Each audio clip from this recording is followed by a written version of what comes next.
welcome to the Three Beards podcast. My name's Craig. Along with me is Austin and Chris. How are you guys doing tonight? Pretty good. I'm doing well, sir. How are you doing? World crazy sport. Not too bad. Welcome back from vacation, back to the warm, sunny Florida. It's cold yes, here. Yes. It's cold. Welcome back. Let me see here. Yeah, we got to just let everybody know we got a special guest tonight with us. His name is Javier Perez from the Facebook group UCF One Heartbeat and the show 1-0 Show. So right now we'd like to bring on Javier. Welcome him to the program for tonight. Got a lot to talk about. Maybe. There he is. There he is. All right, Javier. Welcome to the Three Beards podcast, sir. We'll make it official. Like I said earlier, it was like, congrats on the Jets. Yeah. We lost him. It's like, I think we got him muted. Are you muted there? No. There you go. I'm good. Quiet. All right, we're good. We're good. All right. So first off, for anybody that hasn't seen one of the previous ones, we met you because Austin was with that group, and he ended up connecting with you, and you gave us the opportunity to come on your show and actually get our name out. So we wanted to do at least a return favor, get you out here, promote you with people that haven't heard of it. But also at the same time, it's just like, we all have the same, seem like we have a pretty familiar passion, about really college football. And so we wanted to bring you on and talk to you about the things that are going on right now. Main one, we talked about what I really wanted to bring you on with was started last week. And for lack of better terms, the fight that took place on field. It's just because it was one of those when I was new to your guys' group, and I just, I was, as an outsider, I was watching these two separate groups just at each other. It was one where this is the worst our program's ever been. You guys suck. We need to fire everybody. We need to retool. And then you have the other ones that are like, this is football. You're going to lose games. I go, I'm coming from a team, Hawaii. In Oregon State, I go, 4, 5, 6 losses are not, just this crazy thing where like, oh my God, fire everybody. It's just, it's going to happen. Yeah. But I understand you guys, 2 straight perfect seasons, and all of a sudden a loss, and everybody's just like, what do we do? And we have a very young fan base, UCF. I know that we've been playing football since the 60s and whatnot. In the grand scheme of things, when you look at schools like Alabama and all that, it's nothing. We've been playing football for a very short amount of time. We've been relevant for an even shorter amount of time. So you have the people that have grown with the program and that were there for the first game, and that their kids went to school there, et cetera, et cetera.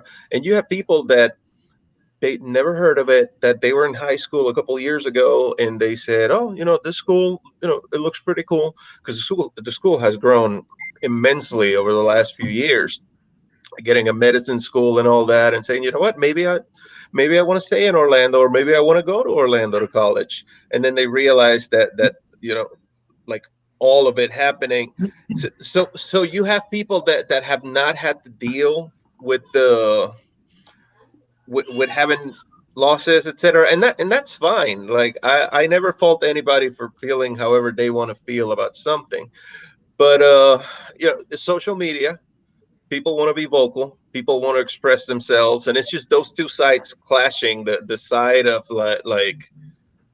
we have this new shiny toy, and we're afraid that we're going to lose it because we're losing games, versus the people that are saying, it's like, dude, relax. We've been fantastic for the last 2 years. It's okay to have a couple losses. We'll just get back next year. Simple. I see both sides. I'm on the side that says like, okay, well, I wish we had a better season, but in the end, this is still a great season, and lots of building blocks for the future. The program is in good hands. We'll be all right. Yeah. So you think right now, it's just, you're not concerned at all about Josh Heupel, and his leadership on it right now? Because that was one of the other things. They're like, is this the coach? Is this the, because we're in his team now. We're no longer Frost is like his guys are gone. Yeah. I'll take it real quick. When it comes to that too, I'm with you. I was there. I'm not a long-term fan. I'll tell you straight up. I'm still young. I came in right after. I think Blake Bortles it was in the junior sophomore year. So I'm about that era. So I went through the 0-12 tour. But me and Craig talk all the time. My problem, I love Heupel, but the problem I have is we lose to a good Pittsburgh team. That happens. Cincinnati, you see where they are. Yeah. But how do we blow out Houston, who had all 4 of their main starters out, and then we go lose to a 2-7 team? That's what I just. Where is the play calling? A 2-7 team that we have never beat at their stadium. That to me is ridiculous. When I heard that stat, it's like, what do you mean we've been playing them since the Conference USA game days? Yeah. So you're talking 2004, never beat them at Tulsa. And I remember, and I mentioned it on this past episode of the 1-0 show, that somebody said that maybe the Tulsa Stadium was built in an ancient burial ground. Yeah. It might be. It might be, because you're talking a small school. I mean, Tulsa's enrollment is 4,000 something. Like, they shouldn't be like Tulsa's one of those teams that is like you tell them that they're bad, and then they just prove to you it's like, no, you probably should have kept your mouth shut. It's what should have happened. It's a loss. So it's just the play calling, man. It's like, we look great. No. Yes. And then there's certain times we're like, wait, why are we running on 3rd and 7? What are we Heupel? What do you do? But that's what the question I have with him, man. It's like it's either him or the offensive coordinator who's calling the plays. We don't really have an offensive coordinator. Like I mean, Jeff Levy, we do, but he's not the play caller. I was like, I mentioned this a while back that it's, in my opinion, my humble opinion, he should let go of the play calling duties when it comes to offense. Leave it to somebody else. Managers manage. So do that. Don't be the play caller. Don't put that burden on you. Like Frost did it, and towards the end of the season in 2017, it kind of showed. Yeah. And we still got our wins, and it was a fantastic season and everything. But it's got to take a toll being in charge and then having that extra responsibility of also being calling every single play. Like, no, like have somebody to scream at. Why did you call that play? Yeah, exactly. Yeah, exactly. Don't put that burden on you. A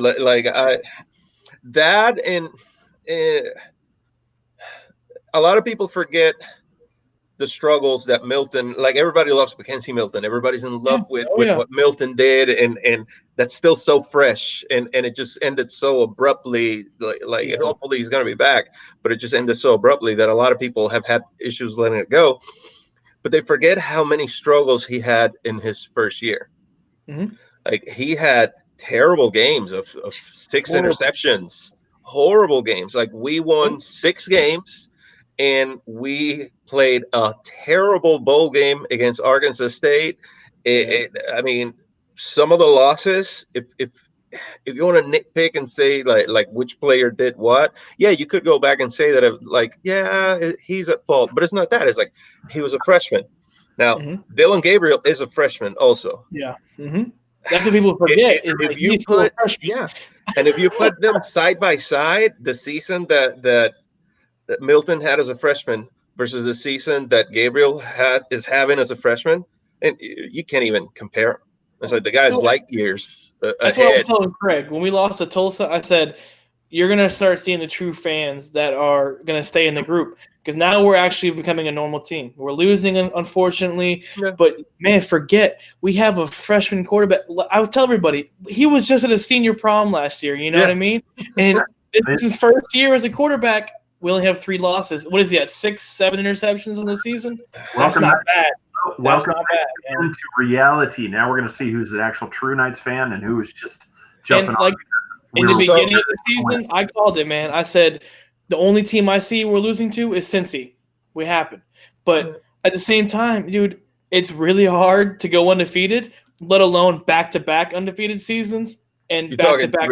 You're talking 3 times. And then you bring in the the hypocrisy that is the bigwigs and the talking heads basically saying, well, if you do this 3 years in a row, then then you're legit, and we may consider you. It's ridiculous. If Kansas would have gone this season 12-0, they'll be in the dance. And Yeah, we wouldn't. exactly. And that's the same Kansas that has had multiple seasons in the last few years of 0 wins and 1 win or 2 wins, etc. They've been horrendous, but they don't get scrutinized like we do. It's just that having to live up to that expectation. Sometimes that gets the fans also. It's like, we're so close. It's like, but we're close according to somebody else. It's like, according to us, I think we are in the best shape program wise that we have been. Like is it the best season? No, it's not. But as far as like the state of the program, nah, dude, like donations are through the roof. We're getting great recruits. We have a great coaching staff. We have the best athletic director in the nation, and the most active. So we're in good shape. People just need to maybe eat a little bit of crow, because they're probably they probably talk a little bit too much online, which I was that guy. I was on Twitter a lot, and I said I gotta get out of Twitter a little bit, because I'm gonna have to say I'm sorry, or I'm gonna have to have to take a lot of my words back. And it's like, nah, I'm not that humble, so I'll just not say anything. So me and Austin have talked about this before, and I was going to ask, one of the things I really wanted to ask you is, there's always talk about conference change. Mm-hmm. Myself, we've mentioned SEC before. I mean, and the more as the season's gone along, I've really thought about probably one of the best things right now, if UCF really wanted to change conferences, would be to jump over to the ACC. It would be a good time to change conference. Because right now, I'm like I said, because I mean, like this for me this year, like I said, I'm looking at it. It's like, do I think UCF can stand up to Alabama, LSU, Georgia? No. I go. You're not going to want to go from being an undefeated team to a defeated team, to where it's like you've got 2-3 wins. But the ACC right now, I can see UCF, especially when they get a couple of issues figured out. I could see them standing up easily to teams like Wake Forest, Boston College, Miami. Playing Florida State. I mean, don't forget also that like the top half of the AAC, the American, like our current conference, is pretty good. You're talking Memphis, Cincinnati, Navy, Houston will surprise people. Tulane is having an amazing season. Dude. Houston, I want to go next year. Houston's their starters are benched, and you see what they're doing. I want to go to that game next year. I'm gonna try to go. So the top half of the conference is pretty good. Yeah, I mean, so we need to do across the board. Arkansas needs to leave SEC. Vanderbilt needs to leave SEC. Take 2 teams in the ACC. ACC. I'll join the ACC, man. I'm serious. We can. I mean, I understand it's all about money, and we'll take money away from FSU and Miami. But dude, talk about. You see how far we travel to UCF games. Think about all the people that travel to FSU, to Miami. Come on, man. You make so much more money. Like back. if all our games were in Georgia, North Carolina, Florida, like every single game, we would sell out our allotment and then we flew all the way to Philadelphia. I know a bunch of you guys are going to New Orleans. The crowd at Pitt was fantastic, dude. Like. We traveled. Like the alumni event prior, there was 2. There was one at night. There was 2 at night, actually. I only made it to 1. And then there was one in the morning before the game. It was all packed. People were probably looking at us like, where do you people come from? Yeah. And the best part is, man, you watch the group. Danny White, our athletic director, is out there at the parties, seeing everybody, meeting with fans, man. You can't ask better. Yeah, he came by the tailgate at Temple. That was pretty cool. Hey, took the time. He didn't just do a flyby. He was there. He was there a minute, man. He talked to everyone that wanted to talk to him. It was pretty cool, and got pictures and all that. The guy cares. Simple, just simple as that. The guy cares.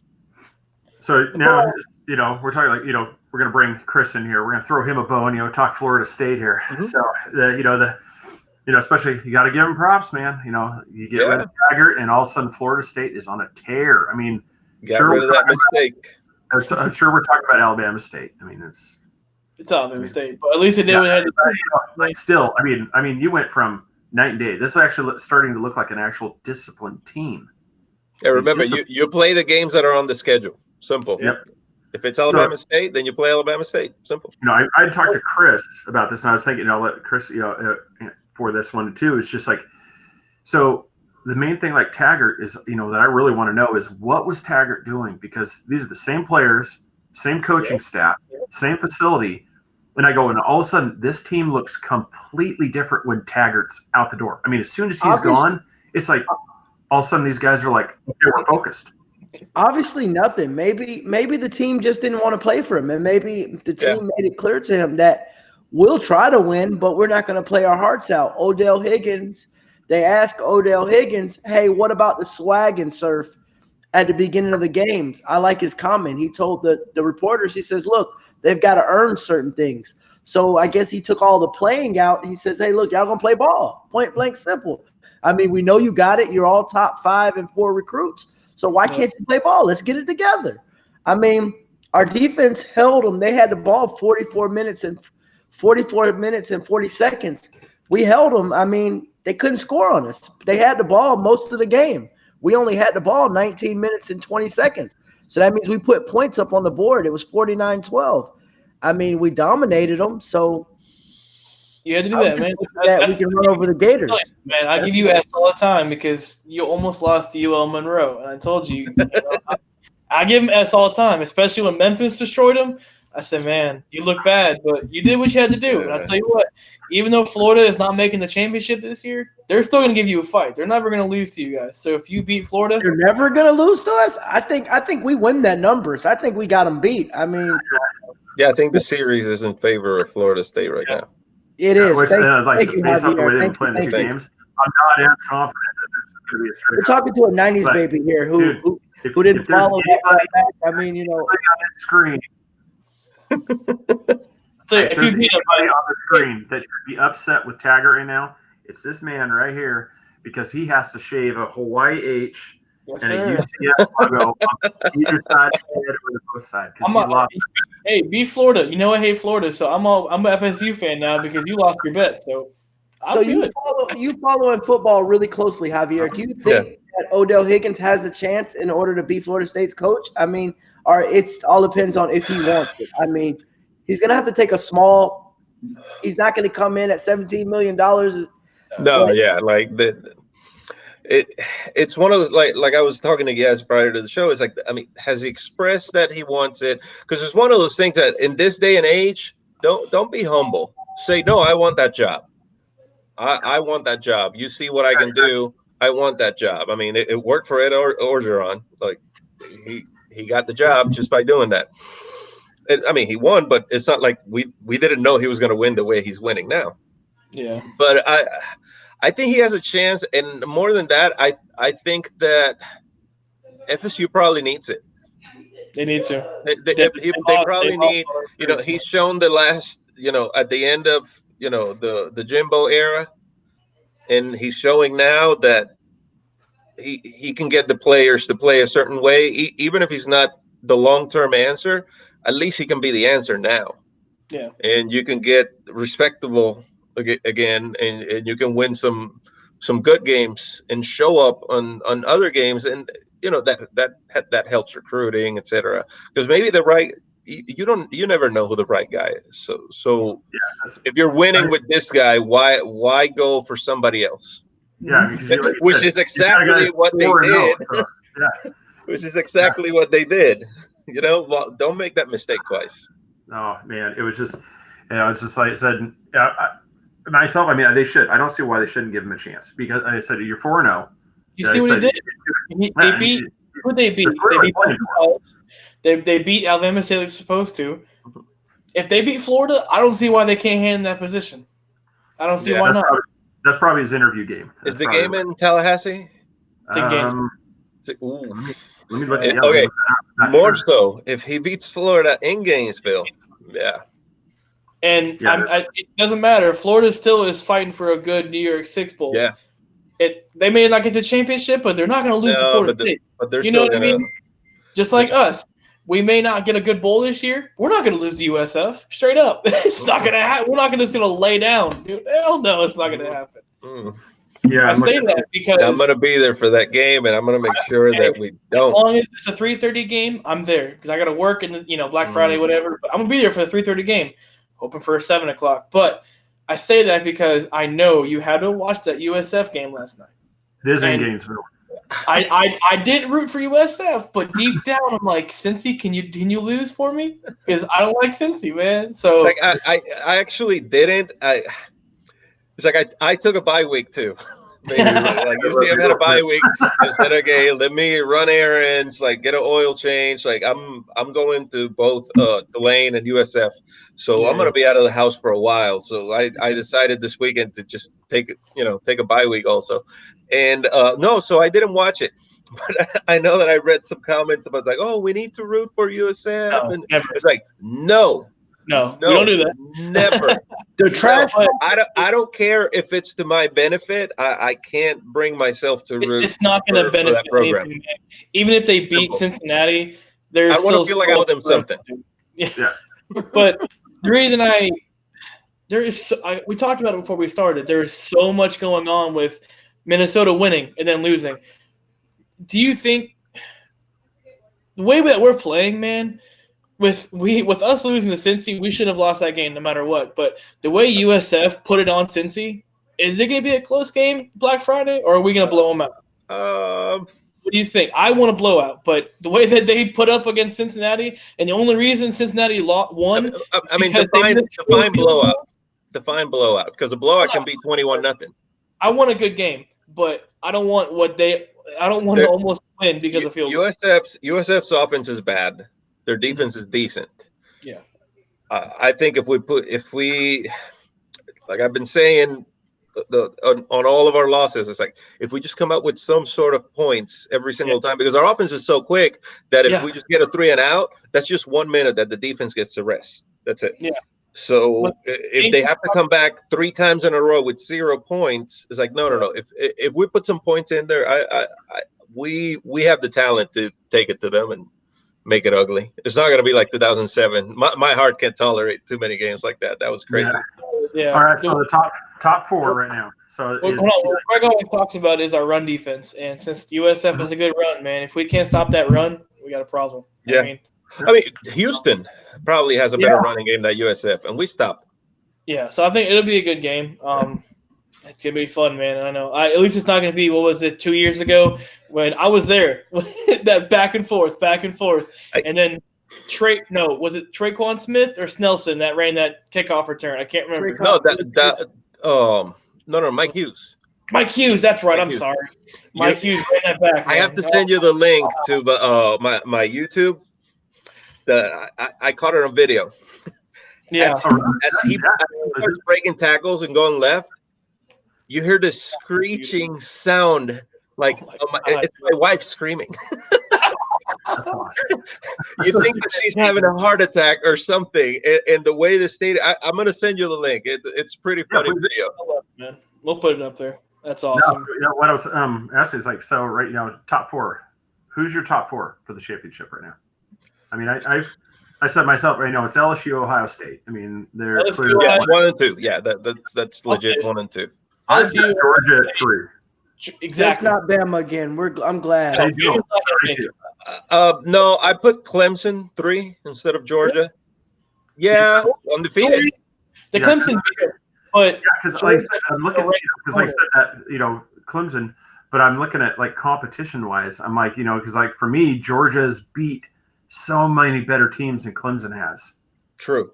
And that's what I said. Even with a one loss, I'm like, to me, doesn't a 1-loss Georgia? Even though I can't stand Georgia, by the way, I'm still bitter over the Hawaii Sugar Bowl. Yeah. So Cole Brandon, I remember that. I watched that game. I was like, "What are you doing? You were so good." I'm still bitter. So there's still some pain right here. No, the only reason I put Clemson over Georgia is because undefeated. I mean, it's got to count for something. If you win all your games, it's got to count for something. And Georgia would be 4th. Yeah.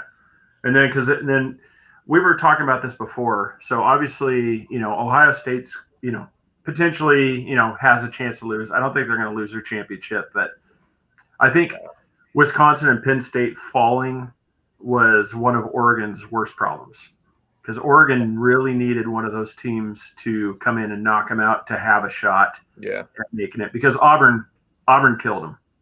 And I don't know, did you watch Game Day this Saturday? No, I didn't. Okay, they brought it up, and they said, and this is part of the thing that drives me crazy about college football, is they go, the problem is now Oregon should not have scheduled Auburn. They should have scheduled Portland State. No.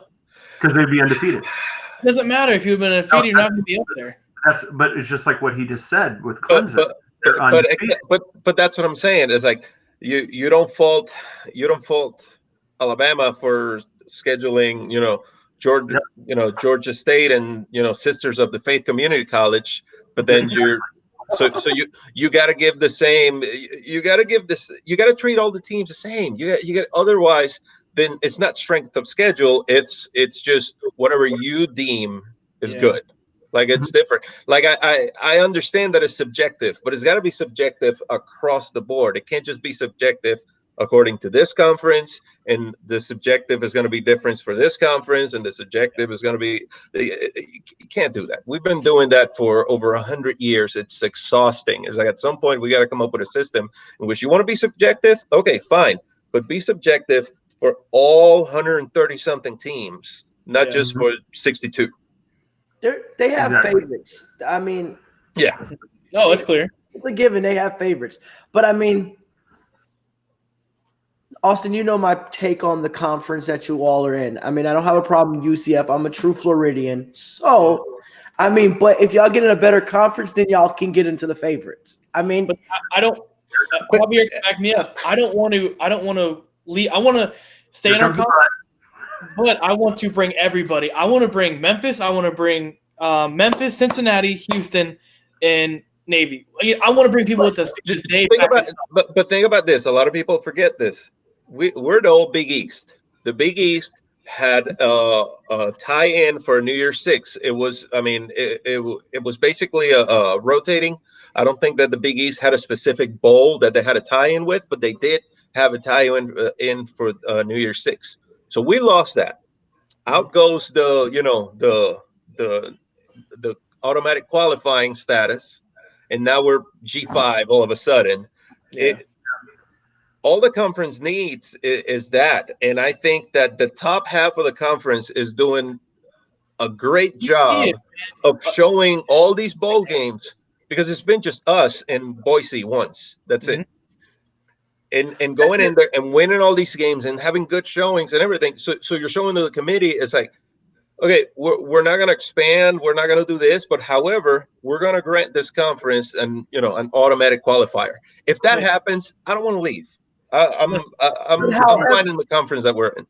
But however, do you think you all will ever get a national title shot, knowing that there's other teams that are undefeated, that they've had a tougher strength of schedule? Do you think you'll ever get a national title shot in your conference? I mean, not with the current system. You deserve to play in one, but do you think you will ever get that chance? No, not with the current system. The system would have to change.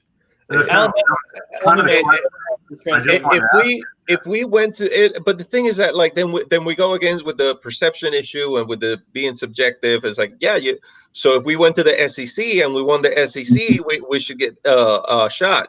Like if you go undefeated, you're going undefeated. It's got to be difficult enough. There's just not enough teams that play for that. It's like you're talking 4 teams out of 132, 134, I think it is. Like that's a very small sample size of what you can do in 12 games. Yeah, I was going to ask you, because I've talked to both Chris and Austin about this before. Is one of the things I'd like to see is, across the board, it's like all conferences, is stop playing every team in your conference. Start doing like a portion, because like I come from the Pac-12 side. That is probably the biggest example of a conference that cannibalizes itself. Yeah. You have 4 teams that could potentially, be a legit national team that could play most any team and win every Saturday. but they just destroy each other all throughout the season, and then nobody gets any notice because you're all sick. You're all sitting there at 8-4. And nobody watches the games because they start at 10 o'clock at night on the East Coast. Exactly. Yeah, exactly. Yeah. Tell me about this. Yeah. Yeah. Everybody is, the only people that are staying up are vampires and myself who are watching Hawaii over on the East Coast. As a fan of expansion and as a fan of chaos in college football, I want the Pac-12 to not get a shot. I want the Pac-12 to have teams that should get in and not get in because of their own limitations, because that's how you push for change. When you have somebody that could have gotten in and will not, that's, and they got money. There's a lot of schools. I mean, you just saw what they did with, paying, getting players to be able to get paid for their likeness. Like, even though some of those schools said that, the state is the one that's doing this, it's not us. It's like, nah, dude, it's you guys. And you're just trying to gain some sort of advantage, which I don't blame them. Yeah. This year is exactly what you say is going to happen, man, because Oregon's right behind Alabama, but Oregon's got 2 losses or one? One. They got one. They lost Auburn, right? But yeah, and they are not going to get into the I'll be surprised if they get into the top 4. That makes no sense. They have one loss to an Auburn team. As a matter of fact, I can see a one-loss Oklahoma getting in before Oregon gets in. Because they lost to a very good Auburn team. Mm-hmm. The only way Oregon is going to get in or close, or even Oklahoma. Everybody has to have one loss. Alabama's going to have to lose to Auburn. If they don't, they'll be right in the playoffs again, even with one loss. And they played nobody. They have played absolutely – only played LSU as a ranked team this year. And how are they number 5 in the nation? And that's where game day – that's why I said that's why game day brought that up. They're like – I go, unfortunately, like this year right now, what it's teaching teams is don't take a chance. Yeah.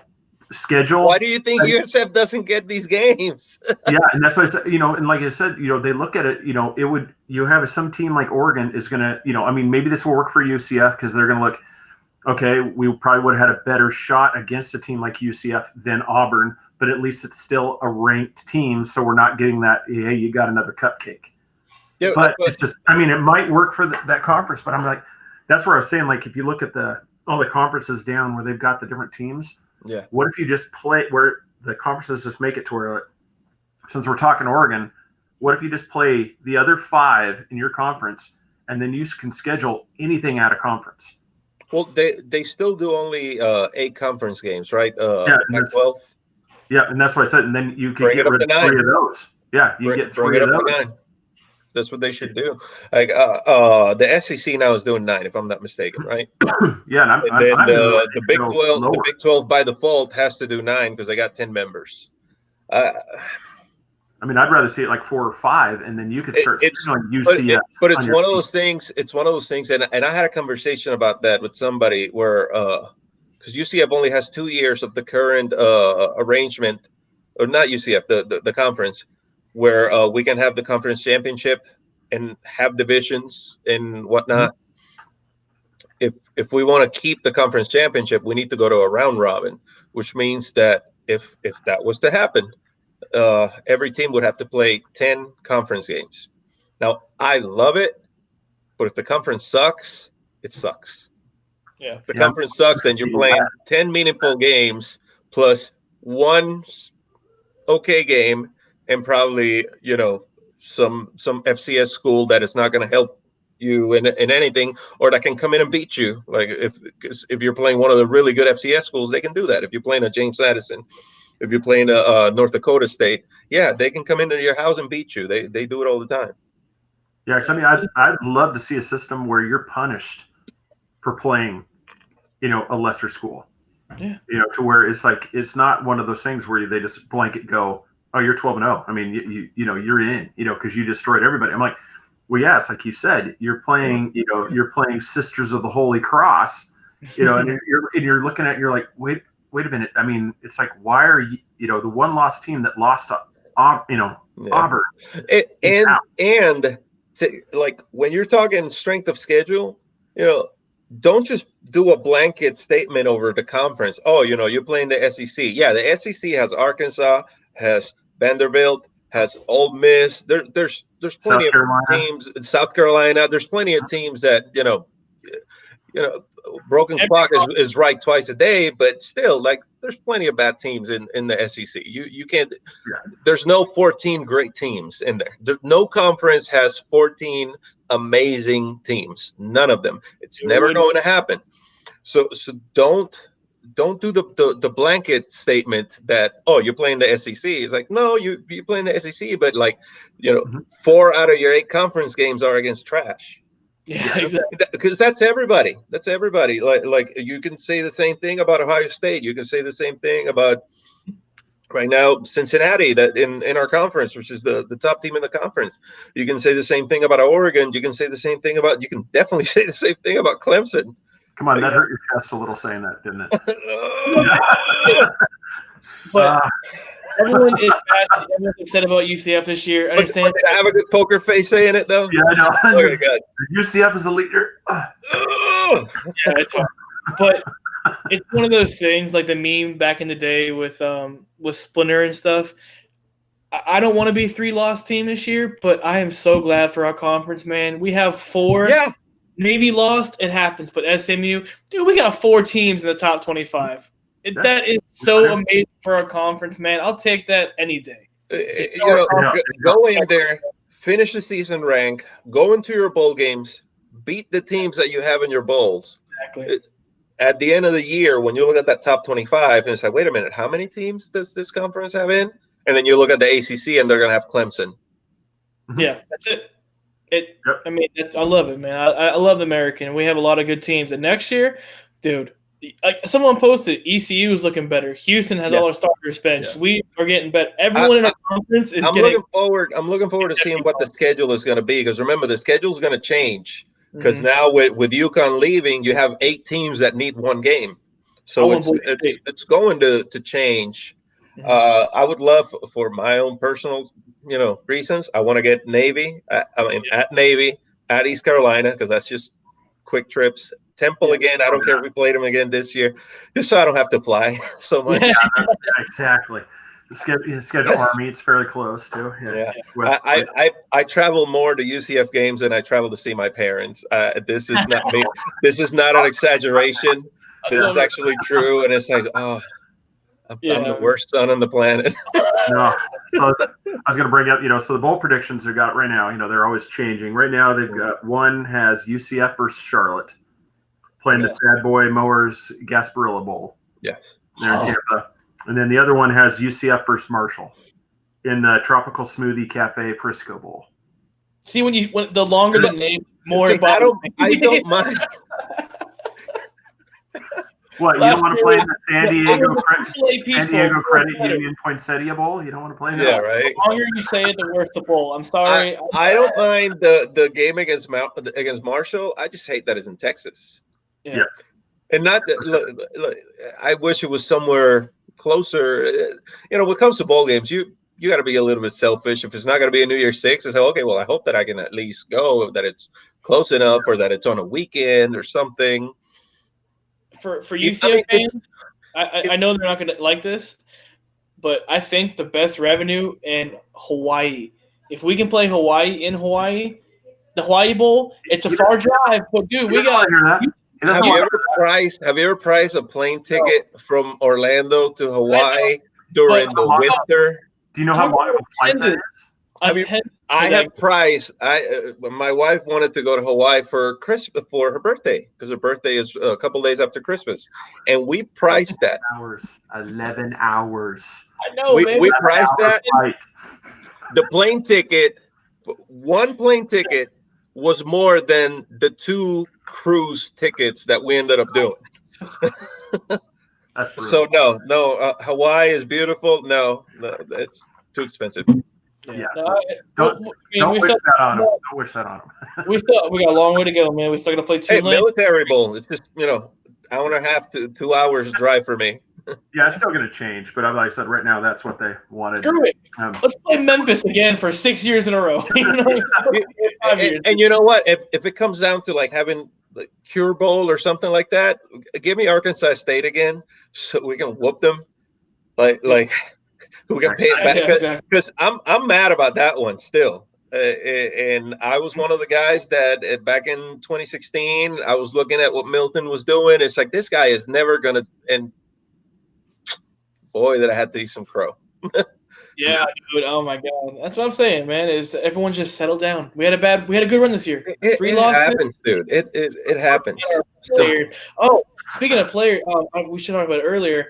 You know, last year everyone was getting upset about Randy Shannon's second half adjustments. Mm-hmm. What is going on this year, man? It's like he adjusts in the first half, and then all of a sudden, he just drops off in the second half. What is going on about that? You know, it's like we shut him out in the first quarter. Good job, guys. And all of a sudden, our offense comes out 3 and out, and our defense is like letting them score. It's like, all right, hold on, what's going on, guys? You know, it's like I was mentioning. It's like our offense is so quick that if you don't score, you were on the field less than a minute, and then your defense has to go out again. Yeah. You do that an entire quarter, your defense is gassed. So they are, man. Those guys. I mean, Nate Evans is on our Instagram. You know, he tagged us. He's great, and those guys are amazing. But you start hurting them, man. That's the same thing last year. That's why we had so many close games with Milton, because we score so fast and our defense was so tired. Yeah, it's great to have a high-powered offense fast, but dude, we can't. Calm down a little bit. You know, our defense needs. They're working hard too, man. Like, yeah, you could see in some especially like the Houston game. You could see that we really slowed it down in the second half. Like as soon as the third quarter ended, that fourth quarter was so quick. Yeah. Because everything was okay. Clock starts. Oh, 3 seconds left. Okay, snap it, run it. Yeah. I mean, it's a great year. We're still Knight fans. Yeah, dude. Yeah, we got a few minutes left here, so we got to get in the NFL, especially for Javier. We got to give him some Jets. Jets. In the words of Roger Goodell. All right, Jets fans, here we go. Wow, they pulled off a good win against the Redskins. Who gets mono, man? Like what? Who gets mono? Like I don't even know how you get mono. Like as an adult, come on, dude. You got to quit. Think about the fact that he missed 4 games. Making out with strange people, man. That's like he missed 4 games. I'm not saying we win all, but if we win half of those, we got 5 wins right now. What a waste of a season. Yeah. Well, I mean, I'm a Tampa Bay fan, so you know how I am, up and down. Speaking of a waste, did you guys see that ridiculous thing? I mean, it's not about a publicity stunt that Colin Kaepernick tryout. So I read up on it. I see it. It's very difficult because I see it, and it's one of those things that it feels like, we don't have any knowledge of the situation, but it feels like the NFL finally said, you know what, we'll do this so you can shut up. Yep. So, all right, cool. But whatever. And this has nothing to do with what I feel towards the guy or anything like that. It's just, this is how I feel like the NFL handled it. They said, you know what, let's just do this so that we can move on. Yeah. And then last second for him to basically say, no, we're going to have this over here. Yeah. It starts in a little bit. Hope you all can make it. It's like because he did that in the interview. He was like, "It's about you guys, the media. We're so glad you're here," and them bashing you. No, it's not about them. It's about getting back into the league, dude. You had 25 teams. Yeah, the opposite of what you're trying to do, man. Yeah, you had 25 teams that were there that were going to see you. Yeah. You ended up with 6. And you changed venues. You changed the venue. You told them, no, we're going over here. Yeah. I got this is because coming from being a Seattle Seahawks fan, like I said, front row, watching him. I go, he's doing the thing. Everybody's like, man, look, he can still throw the ball. It was never the thing about him throwing a deep ball. It was what was between the ears. Yeah. I go, I hate that I have to agree with Stephen A. Smith. I don't want to agree with Stephen A. Smith on anything. But when he said that, it's like, he told Kaepernick, it's like, you don't want to play in the NFL. You want to be a martyr. Yep, exactly. It's like, that's what it felt like. And if that's the case, that's fine. It's his prerogative. It's his life. He can do whatever he wants. But you opted out of the contract with 25. You had 25 scouts for teams waiting to see you.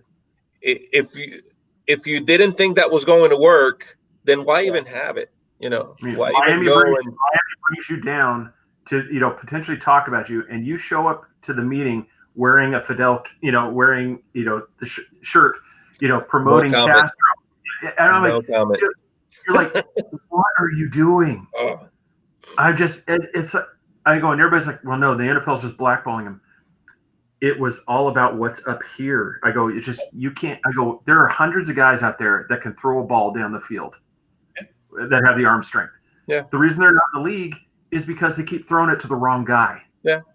That's why Kaepernick's not in the league anymore. I mean, you tell me right now that those 6 teams that are struggling with a quarterback aren't going to call up somebody and say, hey, dude, we know you can throw the ball. Get in here right now. Not even that. You can't tell me that there's 64 quarterbacks that are better. Yeah. Because, you have your number 1 and your number 2.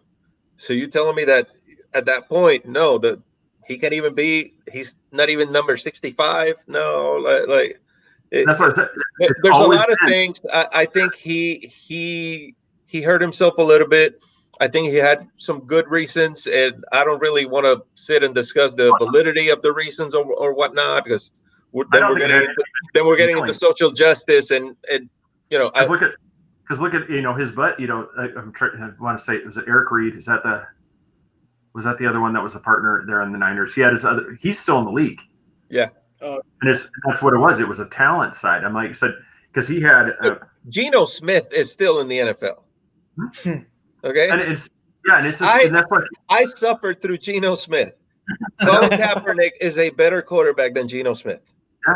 And I have no problem saying that. Yeah, and Geno Smith is still in the league. Yep. And I said, it's like, like Stephen A. Smith said, it's like, I don't think it's so much, if he wanted to just make football his focus and make a team better, he'd be playing right now. Yeah. I go, but he's so interested in the off the field activities. Yeah. Every team is I'm not bringing that chaos into this locker room. And if that's the case, then do that. If that's the case, then do that. Yeah.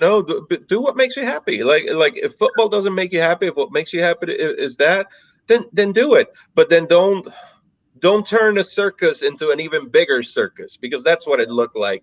That's what it felt like. And whether that was his intention or not, that's what happened. Because we joked about it before. Think the Bengals.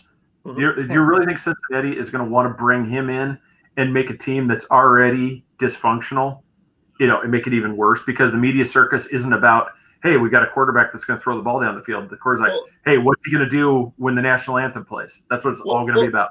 Well, it's not just that. It's that, all these teams have played 10 games. They're not going to bring somebody in for 6.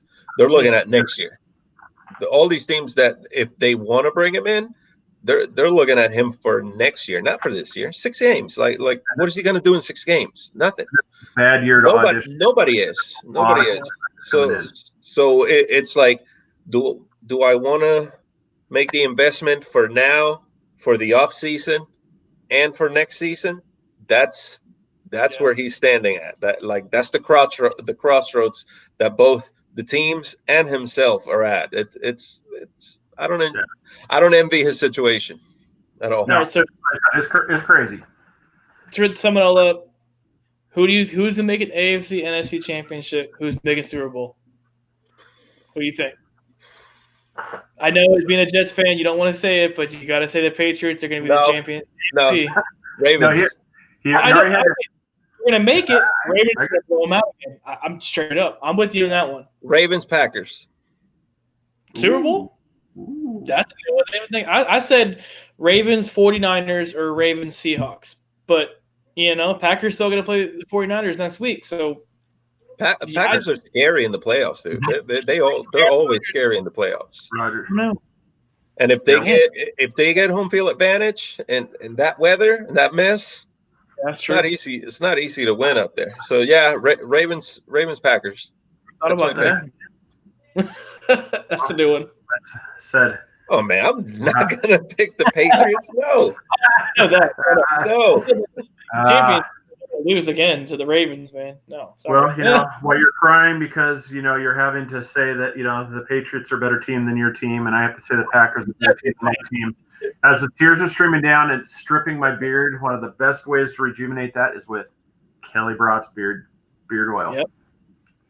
Kelly Brott's Beard Care is primary sponsor for our podcast here. So, yeah, man, it's like I said, it works great, really good stuff. We got to get some for you.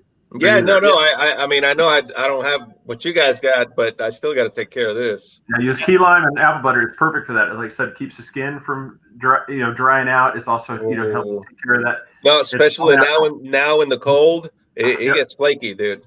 I got some stuff on it. Yeah, we'll get you a link to him. But yeah, it's just the apple butter and the key lime are my wife's favorite. Cool. You got soap, beard oil, beard, everything, man. Every not flavor but scent. He's absolutely amazing, man. And then if you is it 3 Beards, right? I keep getting it wrong. 3 Beards code, and you get 20% off. Cool. Yep. Like I said, our other sponsor, Nanny Cakes. I am 99% sure she has never made a New England Patriots cake, and I hope she never will. I like her already. Yeah. Well, figure out, get that so she make the Jets cake. Make every cake, but I hope she never makes the New England Patriots cake. So always check her out on Instagram, Facebook, Nancy B. Burke, Nanny Cakes. No, Nancy Burke, 407-923-2898. You ask for a Patriots cake, she won't give you the discount of 15% off, but the only reason I get a Patriots cake is so I can put it on the floor and smash it, dude, just to get the satisfaction. So no. So get everybody a plug on yours, man. It's like hey, also remember, go to UCF One Heartbeat. Check out the 1-0 show. He does it every Tuesday, Monday night. Yes, we try to upload it every Tuesday. Tuesday night.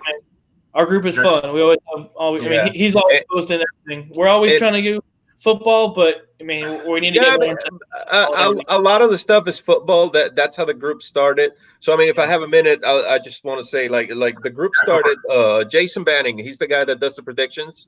He started the group as a group that was UCF to the Big 12 when the talks were happening, and then he approached me. We've been friends forever. And he approached me and he said, dude, you're good with social media. Can you help me grow this thing? So, all right, cool. It just so happened that at the same time, the program gained interest for dropping all the way to the bottom and then picking itself up and going all the way to being undefeated. So I know that helped a lot, but there's a lot of alumni. We got, 64,000 enrollment. We put out a lot of alumni. We're all over. Like you go to these away games, and there's a lot of us out there, and it's a fun group. You always have people in social media that want to make it about themselves. Myself and the rest of the admins, we want to make it about the program and about the group itself, not about individuals. I always, when I meet people at tailgates and stuff like that, I just tell them it's not my group, because they're like, oh man, I love your group. It's like, no, it's not my group. It's your group. If you leave. If all of you leave, there's no group. So it's not my group. It's your group. Like, you guys are Nike Nation. You guys are what drives this. And the 1-0 show is just our way of giving the members a little bit more than just modding a group. Giving them some content while at the same time being able to give exposure to local or regional media that covers sports and covers UCF, like you guys. That was an amazing segment. I loved it. Oh, well, thanks. Yeah, I won't lie. I don't know if it shut. I was nervous as hell. I was just like, oh my God, we have to cut a spot on this thing. I'm like, oh, what do I do? But no, do you guys have a website or anything that you need to plug? It's a Facebook group, so you can either look UCF One Heartbeat, or it's facebook.com/groups/UCF to the CFP, which is the original name when the group got big. I guess Facebook, once you reach a certain amount of members, you can't change the name. Nice. And we're not about to kick 3,000 people to change the name back to the name. Yeah, we've been in the chat there. We've been, Matt's been keeping that up there. So I just want to give you a plug. But if you go to Facebook, just UCF One Heartbeat, it's probably the top group. We are the largest non-affiliated UCF alumni group on Facebook. Awesome. Well, hey, dude, I can't thank you enough, man, for coming on and spending time with us. No, thank you guys. This has been really fun. Yeah, we definitely have to do this again because, like I said, this is a lot of fun. And like I said, I can't thank you enough for coming on. Well, the Jets are going to win every game from now until the end of the season and make the playoffs. So there we go. That'd be awesome. Yeah, and so I said everybody's welcome. You know, like I said, if there's anybody else that wants to come on, I said just let them know. I said because we're trying to grow as well. So if we can get you guys, exposure, same way with us. It's like I said, it's a nice, nice scratch back scenario here. So sounds good. All right, sir. Like I said, once again, Chris had to go. He's taking care of something there in the house, but as always, gentlemen, Javier, thank you again. Thank you, guys. See ya. Go Knights.